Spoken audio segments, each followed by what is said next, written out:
आप सब कैसे हो।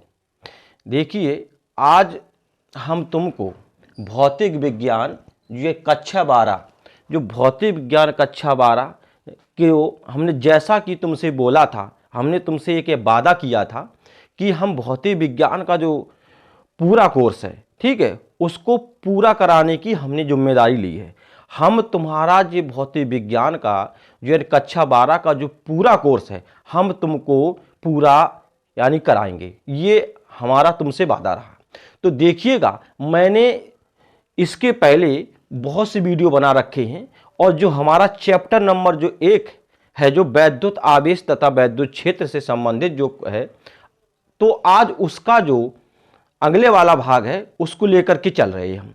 तो देखिएगा, अगर इसके पहले हमने जितने भी वीडियो बना रखे हैं, ठीक है, चैप्टर नंबर 1 के, अगर वो तुमने ना देखे हों तो उनको देख लेना, क्योंकि उनके बिना ये भाग तुमको यानी समझ में नहीं आएगा। तो इसलिए तुम्हें क्या करना है कि पहले उनको सबको देखना है, और जब उनको एक बार देख लो तब इसके बाद देखना, और एक अपनी फेर बनाते जाना, अपने नोट में ये सब करते जाना, सब एक एक करके। अच्छा, अब तुम अगर मेरे साथ रहोगे तो तुम्हें किसी कोचिंग की आवश्यकता नहीं पड़ेगी। हम तुमको हर पॉइंट बाय पॉइंट करके संपूर्ण कोर्स देंगे विथ यानी न्यूमेरिकल के, और जो एनसीईआरटी के क्वेश्चन हैं वो भी हम तुमको यहीं पे सॉल्व कराएंगे, ठीक है ना। तो देखिए, आज हम भौतिक विज्ञान का जो उसका अगला भाग है, चैप्टर नंबर 1 जो है तुम्हारा वैद्युत आवेश तथा वैद्युत क्षेत्र, आज उसको आगे लेकर के चलेंगे। उस देखिएगा, आज हम तुमको कराएंगे एक समान वैद्युत क्षेत्र में स्थित वैद्युत द्विध्रुव पर बल युग्म। ये सबसे मोस्ट इंपॉर्टेंट है, ये सबसे मोस्ट इंपॉर्टेंट। और ये जो है अभी जो 2024 में जो पेपर हुआ था उसी में ये तुमसे पूछा गया है, ठीक है ना। तो इसलिए ये तुम्हारा मोस्ट इंपॉर्टेंट डेरिवेशन है, तो इसको तुम्हें बहुत ध्यान से देखना है और अपनी कॉपी में भी इसको नोट कर लेना है, ठीक है ना। तो देखिए, और तुमको इसी प्रकार के और भी वीडियो देखना है तो इस चैनल को यानी सब्सक्राइब कर लेना। ये चैनल है जो आपका ही है, ठीक है। तो आगे चलिएगा, देखिएगा, यहाँ पे देखिए, एक समान वैद्युत क्षेत्र में स्थित वैद्युत द्विध्रुव पर बल युग्म। जी हमने यहाँ पे क्या किया है कि यहाँ जो है तो ये एक समान वैद्युत, हमने कल तुमको बताया था कि वैद्युत जो यानी द्विध्रुव होता है तो क्या होता है, और वैद्युत द्विध्रुव का जो आघूर्ण होता है वो क्या होता है, इसके बारे में हमने पिछले वाले वीडियो में संपूर्ण जानकारी दी है। अब हम उसी के क्रम में जाएंगे आगे। तो देखिए, ये जो तुम्हारा है ये एक समान वैद्युत क्षेत्र है। ये क्या है तुम्हारा, ये एक समान या वैद्युत क्षेत्र है। इस एक समान वैद्युत क्षेत्र में हमने क्या किया कि एक वैद्युत द्विध्रुव रखा है। ये वैद्युत द्विध्रुव है, -q आवेश यहाँ पे, और यहाँ पे क्या है, +q आवेश है। इतनी बात याद रखना। और ये जो क्षेत्र की दिशा से जो हमने यहां पर रखा है, ये क्षेत्र की दिशा से कितने कोण पर स्थित है, ये थीटा कोण पर स्थित है, ठीक है ना। इस बात में याद रखना, ये जो वैद्युत द्विध्रुव है ये एक समान वैद्युत क्षेत्र में, एक समान जो वैद्युत क्षेत्र ये वाला, इसके थीटा कोण पर स्थित है। इसमें क्या है, यहां हो गया इसका -q आवेश, और यहां हो गया इसका कौन सा आवेश, ये हो गया +q आवेश, ठीक है। तो देखना मेरे प्यारे बच्चों, इसके बाद क्या होगा कि हमने तुमको पिछले वीडियो में बताया था कि जब कोई आवेशित कण, ध्यान रखना, जब कोई आवेशित कण जो होता है वो अगर एक समान वैद्युत क्षेत्र या वैद्युत क्षेत्र में होता है तो उस पर कितना बल लगता है, तो हमने तुमको बताया था क्या, F बराबर QE। उस पर कितना बल लगता है बेटा, F बराबर QE बल लगता है जब कोई आवेशित कण वैद्युत क्षेत्र में स्थित होता है, तब इस पर कितना बल लगता है बेटा, F बराबर QE। जी मैंने तुमको वहां पे जब वैद्युत क्षेत्र की तीव्रता को कराया था, वहां पे मैंने तुमको बहुत भली भांति प्रकार से बताया था। अब देखिए, इसके बाद आगे आइएगा, इसमें क्या है, तो इसके जो ये माइनस क्यू आवेश है और यहां पे कौन है, ये तुम्हारा प्लस क्यू आवेश है।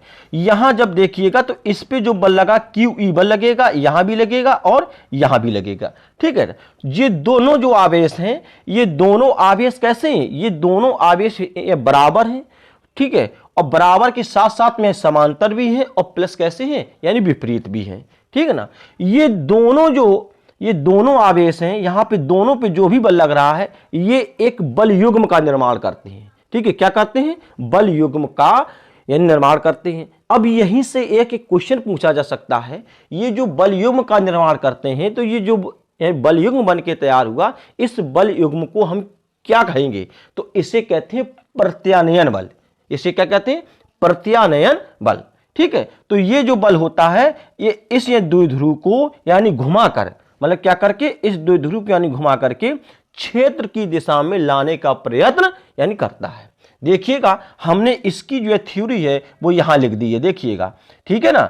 ये देखिए, माना एक समान वैद्युत क्षेत्र में कोई द्विध्रुव जो है वो ए बी क्षेत्र की दिशा से थीटा कोण पर स्थित है, ठीक है।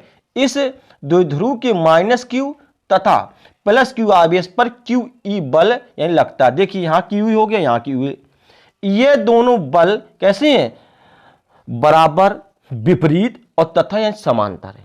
और यह कैसे एक बल युग्म का निर्माण करते हैं जो कि इस द्विध्रुव को क्या करके यानी घुमा करके क्षेत्र की दिशा में लाने का प्रयत्न करता है, ठीक है ना। इस बात में ध्यान रखना। तो इसकी जो थ्योरी हुई वो हमने यहां पे लिख दी, ठीक है ना, इस बात में ध्यान रखना। अब हम आगे चलते हैं, देखिए क्या है, ठीक है। हमें क्या करना है, यहां देखिएगा बल युग्म का आघूर्ण, ठीक है, ध्यान रखना, बल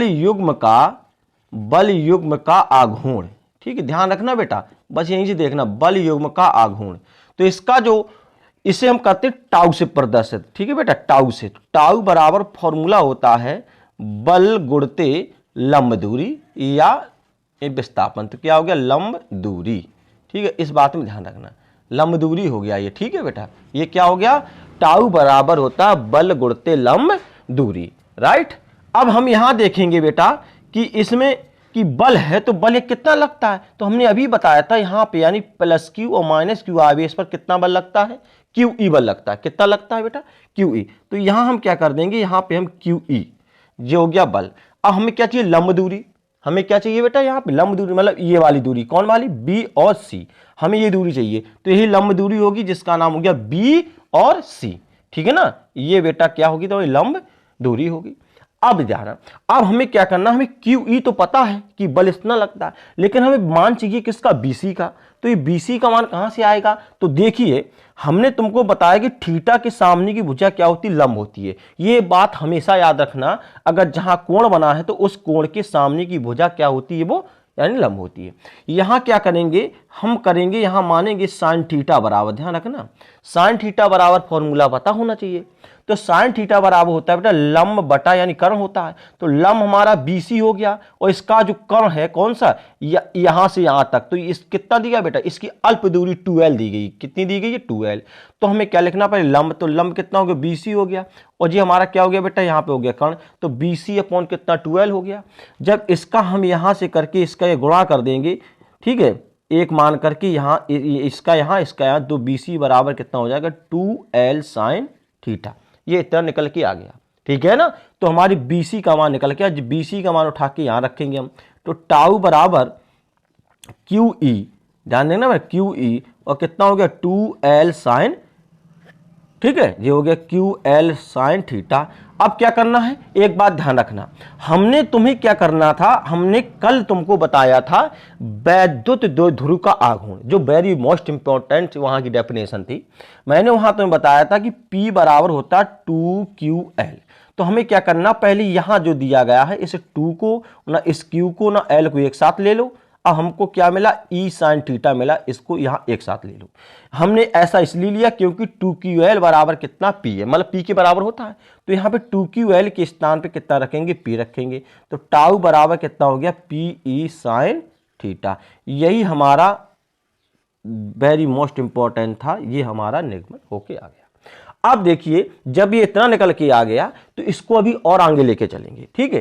कैसे देखिएगा, अगर ये जो वैद्युत द्विध्रुव यहां पे रखा है, अगर ये तुम्हें दिखाई दे रहा होगा ये यहाँ तिरछा है, और अगर इसे हम लंबवत रख देते, मतलब क्या रख देते, इसको बिल्कुल लंबवत, कहने का तात्पर्य थीटा बराबर कितना अंश होता था, 90 अंश, ठीक है ना। तो जब 90 अंश हो गया तो यहां रखेंगे तो हमें पता है कि sin 90 अंश का मान कितना होता है बेटा, वो 1 होता है, ठीक है। और 90 अंश जब होता है तो उसमें क्या होता है, उसका अधिकतम मान हो जाता है, क्या हो जाता है, इसका सबसे अधिकतम मान, कोई भी वस्तु हो उसका अधिकतम विस्थापन कितने अंश तक, 90 अंश तक होता है, ठीक है ना। अब 90 अंश हो गया तो यहां पे बेटा जब मान रखेंगे तो इसे मैक्सिमम हो जाएगा, क्या हो जाएगा, तो मैक्सिमम तो होता है, हमने बताया कि 90 अंश का अगर कोई कोण बन रहा है तो वहां पे सबसे अधिकतम मान होता है, इसलिए मैक्सिमम तो हमको मिल जाएगा पीई मिल जाएगा, कितना मिल जाएगा पी, क्योंकि sin 90 अंश का मान कितना 1 हो गया, तो हमें ये प्राप्त हो गया। अब जैसे ये हमें यहाँ पे इतना प्राप्त हो गया, अब हम यहाँ से क्या करेंगे, इससे यानी मानेंगे क्या, यहाँ लिखेंगे यदि, ठीक है, यदि लिखेंगे ई बराबर कितना हो गया बेटा 1, ठीक है, 1 मान लेंगे, ठीक है, यहाँ पे 1 माना, और इसका मात्रक तुम्हें पता क्या होता है, न्यूटन प्रति बेटा कूलाम होता है, ये हमने तुमको यानी बताया, न्यूटन प्रति कितना हो गया बेटा, कूलाम हो गया। तो हमें कितना मिल गया यहाँ पे, टाउ मैक्सिमम बराबर हमें यहां से मिल गया कितना, पी मिल गया, ठीक है। अब यहीं से एक डेफिनेशन बन के तैयार होगी, ठीक है ना, उस डेफिनेशन को भी लिखना पड़ता है, क्या है, देखिए यहाँ पे टाउ मैक्सिमम हो गया, ये कितना हो गया, ये हो गया तुम्हारा पी हो गया।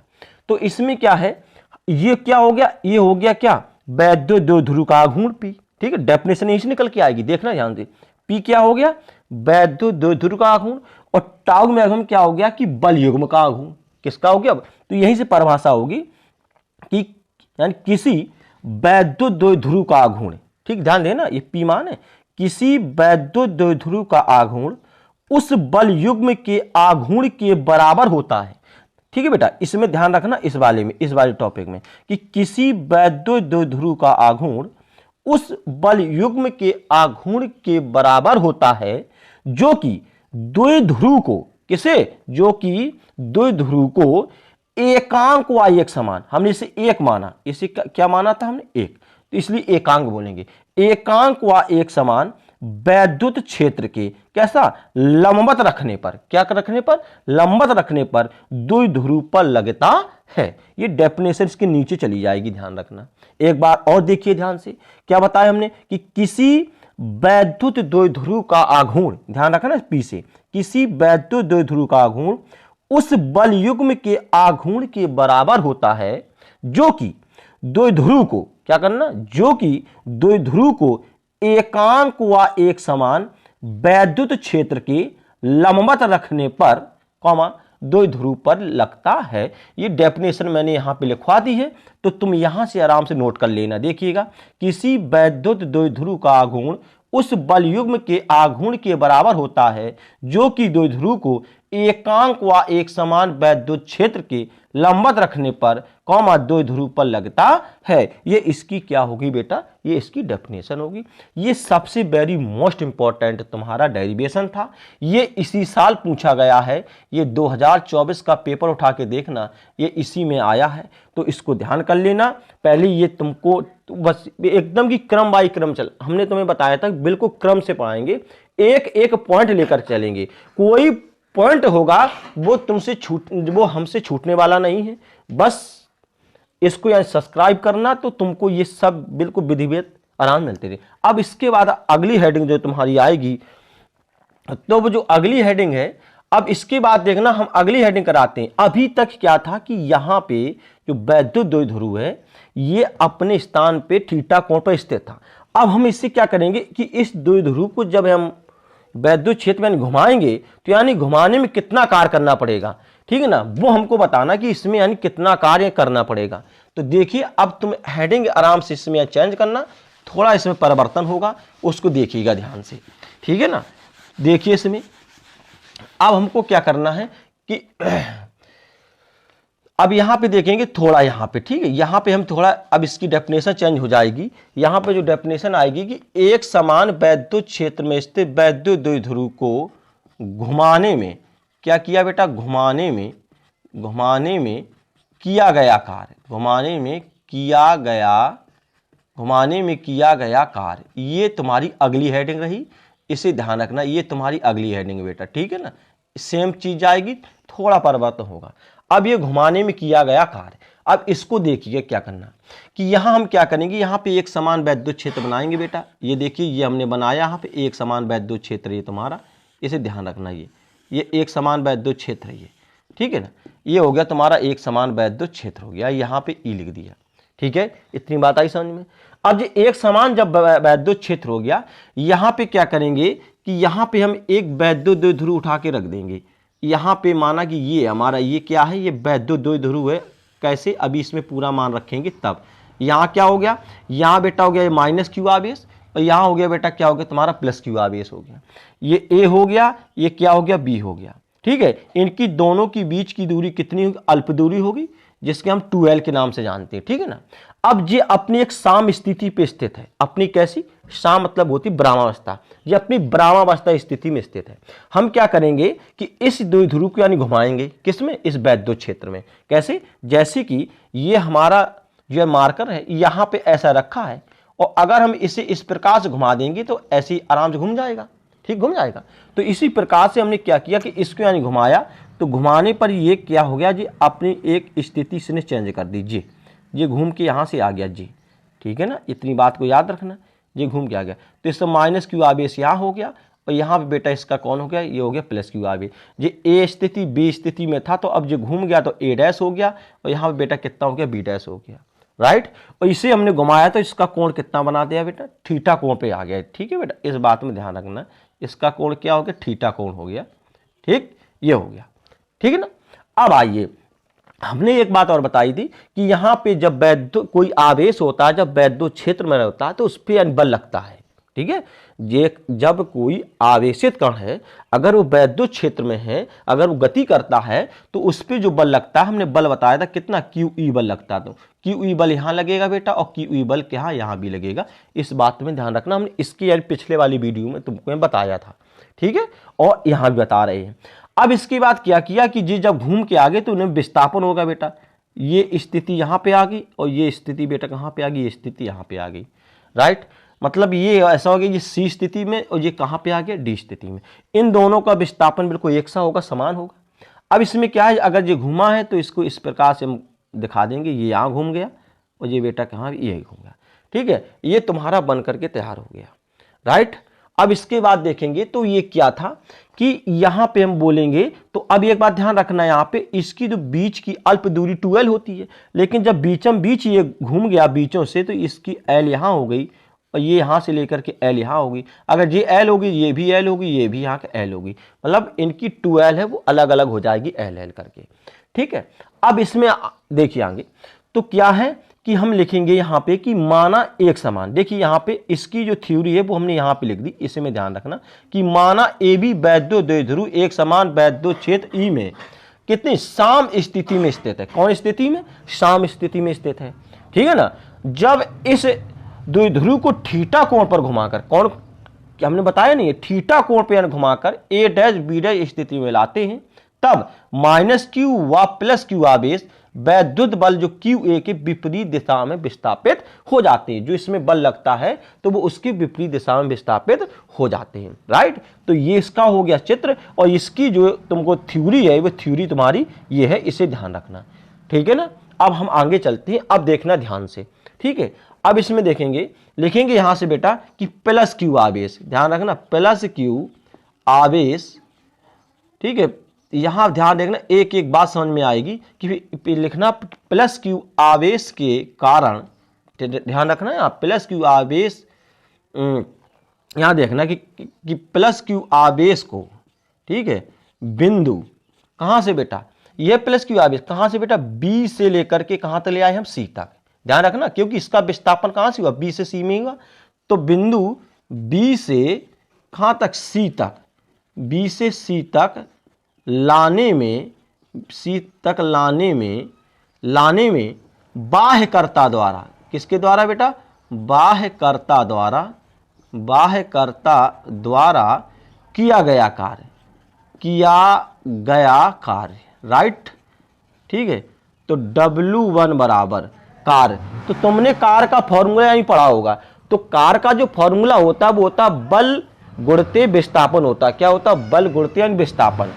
ठीक है, इसलिए तुम्हें फॉर्मूला इसका यानी याद होगा। ये क्या हो जाएगा? बल गुणित विस्थापन होता है। तो बल देखिएगा, अब इसमें बल कितना लगा है बेटा? इसमें बल लगा QE। ठीक है, ये बल हो गया। और फिर क्या बताया? बल गुणित यानी विस्थापन। तो इसका विस्थापन क्या होगा? B से C तक की ओर आया। इसका जो विस्थापन कहां तक होगा बेटा? B से C तक की है, तो ये इसका विस्थापन क्या हो गया? BC हो गया। अब इसी प्रकार से आएंगे -Q आवेश, तो लिखेंगे -Q आवेश को बिंदु, ठीक है, यहां से बिंदु, कहां से? A से D, बिंदु A से D तक लाने में बाह्यकर्ता द्वारा किया गया कार्य। राइट, तो यहां क्या हो जाएगा बेटा? यहां हो जाएगा W2 बराबर किया गया कार्य। तो देखिए यहां से देखिएगा W2 बराबर, फिर क्या हो जाएगा? बल। तो बल कितना है? QE। और इसका विस्थापन कितना हुआ? AD हुआ। कितना हुआ बेटा? AD। जी हमने यहां से लिख दिया। ठीक है, ये बात है समझ में, क्योंकि प्लस आवेश को B से यहां तक ले आए थे C तक, तो ये इसका क्या हो गया? विस्थापन हो गया। फिर इसके बाद -Q आवेश को कहां से? A से ले आए थे D तक, तो यहां से AD इसका क्या हो गया? विस्थापन हो गया। ठीक है ना। अब देखेंगे कि द्विध्रुव पर किया गया नेट कार्य, कि पूरा कार्य कितना किया गया। तो यहां देखेंगे बेटा द्विध्रुव पर, ठीक है, ध्यान रखना, द्विध्रुव पर किया गया नेट कार्य। ध्यान रखना, द्विध्रुव पर किया गया नेट कार्य। तो कार्य कितना होता है बेटा? W बराबर W1 प्लस कितना हो गया? W2। ठीक है ना। इन दोनों को जोड़ देंगे हम। तो यहां देखेंगे W1 कितना है? QE है। ठीक है, कितना हो? QE, ये कितना? BC होगा प्लस। और इसके बाद देखेंगे W2 कितना हमारे पास? QE गुणते कितना हो गया बेटा? AD हो गया। ठीक है, ये हो गया। अब इसमें देखेंगे हम QE दोनों ओर है। जब ये दोनों ओर हैं तो यहां इसका क्या हो जाएगा? कॉमन ले लेंगे हम इसका। तो जब यहाँ पे QE का कॉमन ले लेंगे यहाँ पे, तो हमें यहाँ BC मिल जाएगा, और यहाँ कितना मिल जाएगा बेटा? ये हमको AD मिल जाएगा। राइट, इतना आया समझ में। अब एक बात बहुत ध्यान देने हैं कि यहाँ जो AD और जो BC का जो विस्थापन हुआ था, दोनों में समान विस्थापन होगा, क्योंकि वो चीज जो है, जैसे ये है, अगर इस मार्कर को अगर हमने ऐसा रखा है और अगर इसको 20 से अगर हम घुमा दें, देखना इस बात ऐसा है, अगर इसको हम इस प्रकार से घुमा दें तो जिनकी दोनों सिरों में विस्थापन कैसा होगा? बराबर ही तो होगा। ठीक है ना, क्योंकि उसकी लंबाई भी वही है। तो यहां क्या लिखेंगे? चूंकि करके ध्यान रखना कि यहां पे लिखेंगे BC बराबर AD। क्यों लिखेंगे? क्योंकि विस्थापन दोनों में बराबर होगा। तो BC बराबर AD हो गया, तो यहां AD के स्थान में BC रख देंगे, तो यहां BC हो जाएगा, यहां BC हो जाएगा, तो QE और यहां BC हो गया। ठीक है, और AD के स्थान में BC रख देंगे, तो इन दोनों को जोड़ देंगे हम, BC और BC कितना हो जाएगा? 2BC हो जाएगा। तो यहां देखेंगे तो 2QE, और हमें क्या मिल जाएगा बेटा? यहाँ पे BC मिल जाएगा। ये 2 क्यों आया? क्योंकि BC को जोड़ा तब। ठीक है ना, और जो QE हो गया। अब हमें क्या चाहिए? BC की वैल्यू, कि BC की वैल्यू क्या है। तो देखिए, अब हमको इतने का कोई काम नहीं, इसलिए हम यहां से इसको हटा रहे हैं। ठीक है ना, इस बात में ध्यान रखना। तो हमें इसकी वैल्यू चाहिए, तो इसकी वैल्यू के लिए क्या करेंगे? यहां देखिए ध्यान से, देखिए यहां पे, तो ये मान हो गया, हमें BC चाहिए। यहां बेटा क्या चाहिए? BC। और इसको तुम्हें बहुत ध्यान समझना है। जैसे ये बिंदु O हो गया, ठीक है, ये इसका बिंदु क्या हमने यहां से O मान लिया, और इसकी लंबाई तुम्हें यहां दिखा रही होगी, कितनी होगी ये बेटा? ये होगी तुम्हारी BC हो गई। ठीक है, क्या होगी? यहां से लेके यहां तक क्या? BC होगी। तो इसी BC को चाहिए हमें। तो देखिए BC कैसे हम निकालेंगे, ध्यान रखना। BC कैसे? OB, पहले पूरा देखेंगे, ये यहां से यहां तक कितना जो B है बेटा, इस बात में ध्यान रखना। तो OB से OC को घटाएंगे। क्या करेंगे बेटा? OB से OC को घटा देंगे, मतलब OB को किससे घटाएंगे बेटा? OC से। ध्यान रखना, क्यों? हमें BC चाहिए, यहां से क्या चाहिए? हमें BC, ये आगे। अब क्या चाहिए हमें? OC।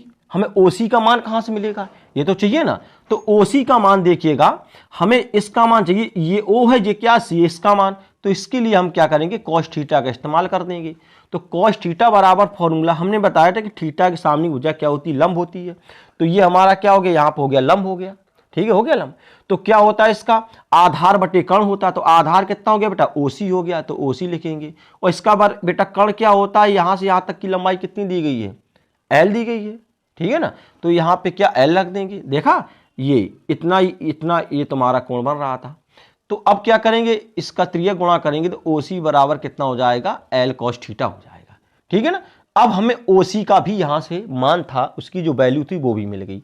तो इसमें क्या करेंगे बेटा, बीसी बराबर ओ बी, देखो ओ और बी, ओ बी तक की लंबाई तो एल है, ठीक है ना। तो यहां एल लिख देंगे, ओ बी तक की लंबाई कितनी एल है, और ओसी का मान कितना निकल के आया, एल कॉस थीटा आया।